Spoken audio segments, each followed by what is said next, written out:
કાલિયાકુવા ગાંધીનગર બસ છેલ્લા એક માસથી અગમ્ય કારણોસર પ્રાંતિજ ડેપો દ્વારા આ બસ બંધ કરાતા આ બસમાં મુસાફરી કરતા અંતરિયાળ ગામોના વિદ્યાર્થીઓ સહિત રોજિંદા મુસાફરોમાં નારાજગી જોવા મળી રહી છે। એકમાત્ર બસ એસટી નિગમ દ્વારા એકાએક બંધ કરી દેવાતા મુસાફરો તેમજ આ બસમાં વર્ષોથી મુસાફરી કરતા અને સરકારી પાસ ધરાવતા વિદ્યાર્થીઓમાં રોષ જોવા મળી રહ્યો છે।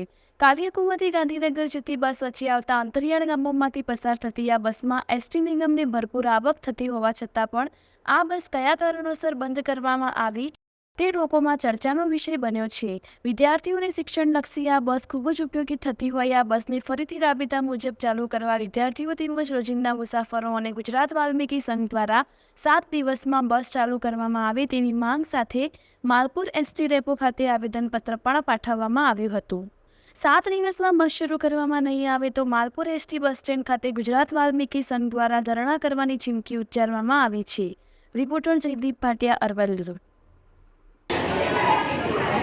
કાલિયાકુવા ગાંધીનગર બસ બંધ થતાં બાળકોને ખૂબ તકલીફ પડી રહી છે અને જ્યારે માલપુર આવવું હોય, જ્યારે ગાંધીનગર જવું હોય ત્યારે આ બસ બંધ થતાં જ રાહદારીને ખૂબ તકલીફ પડી રહી છે।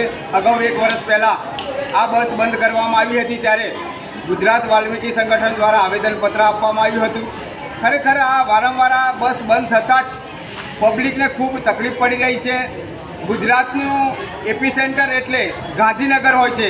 ગાંધીનગરમાં વિકાસના કામો કરવા માટે જ્યારે જવું પડતું હોય છે ત્યારે ફક્ત એક જ બસ છે આજે કાલિયાકુવા ગાંધીનગર।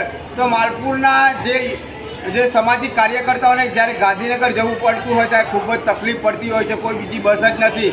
તો અમે ડેપો મેનેજરને 1 વર્ષ પહેલાં પણ અમે આવેદનપત્ર આપવામાં આવ્યું છે કે આ બસ ચાલુ કરવા માટે, ત્યારે થોડા દિવસ આ બસ ચાલુ કરવામાં આવી હતી અને હવેથી જ આ બસ બંધ કરવામાં આવી છે। દુઃખદભરી બાબત છે।